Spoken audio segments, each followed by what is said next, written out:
friends, and welcome.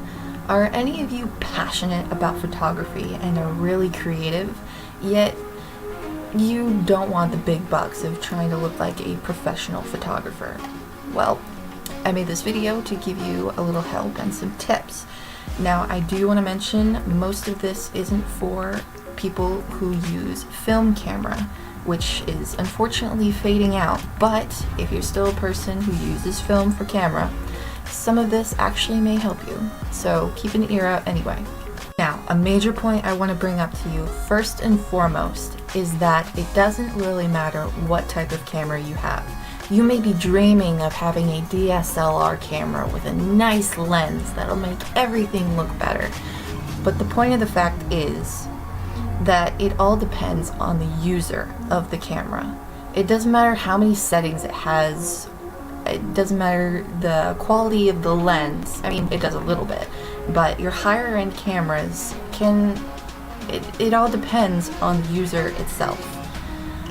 Such as a point and shoot that I have. It all depends on the settings you use. They could be the simplest settings ever, and you could find so many different angles and so many things you could use as filters, external filters, such as firework glasses. They make cool effects when you wear them, right?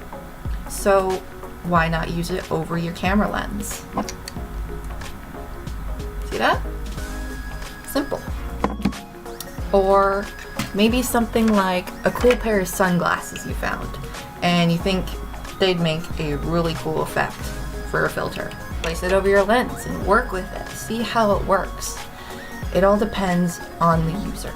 Another common item professional photographers will use are light reflectors to make up for the shadows that come onto their subject. They want to use the reflectors to brighten up the subject. A cheap fix for that are car reflectors, but not just any pattern car reflectors. Usually you want to go for the silvery reflective kind. That'd be a cheap and easy fix. Just like I said, play around with it, see how it works. That's the best thing you can do with anything. As for a tripod, it doesn't exactly have to be a tripod. You could use books or something outside to help support your camera. But if you decide to go for a tripod, you can go to the store, get a cheap one for 15 bucks, roughly. But in the winter months, one thing you need to be careful of is your tripod sinking into the snow because of its thin legs. Now, one trick I heard is using tripod snowshoes. I think you can actually buy physical tripod snowshoes, but I think a cheap way to do it is get small lids from containers and makeshift them into snowshoes for your tripod, or just place them down and not exactly connect them to your tripod. Whatever works for you. I haven't actually found a DIY video on YouTube for tripod snowshoes, but if you ever find one, let me know, or figure out how to make them yourself and share it. Now, another thing you may be concerned about is the quality of your photos. I don't mean composition and the type of pictures you take. That all depends on your passion and creativity. But as for sharpness or color, any sort of thing such as that, I would suggest getting a photo editor online, such as Polar. That's what I use. I don't go over the top and make them totally unlike what I've taken. What I do is use it for enhancements only, such as the color and sharpness. You want to be careful you don't use that as a crutch. You want to be careful not to only rely on the photo editor. It all depends on the person and how you take the photos. That is the biggest part of being a photographer. You can't always rely on a photo editor to make a terrible photo into a glorious one. It just doesn't work that way, unless you cheat and do it that way. Another thing you can do to help make yourself look a bit more professional are business cards. Put your name and contact email, and maybe you have an Instagram account you upload your photos to, or whatever you upload your photos to get yourself out there. A business card will help to make yourself seem more professional and more legit.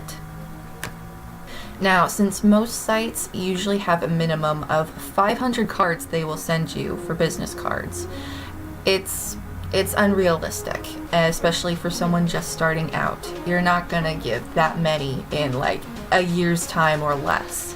So usually what I do is make my own from scrapbook paper, strong, sturdy scrapbook paper, or anything else you can think of. Or maybe you can find a site that will give you less than 500 business cards. Speaking of business cards, get yourself out there. Upload your pictures to a site you trust, a social media you trust, such as Instagram maybe. Anything related that will get your creativity out there and let people see the beauty that you do through photography. And maybe with a photo editor, you want to add your own watermark so as to make it your own. Another big factor of getting yourself out there is contacting friends, family, and neighbors, giving them your business card, and they'll help support you in liking your photos, suggesting them to other people, and they'll give you a good word for other people. And remember, be creative and think outside the box. If you have any suggestions in what you do for photography, let me know down below in the comments. I'd love to hear the suggestions that you have. I hope this video helped you and you enjoyed it. Thank you for watching.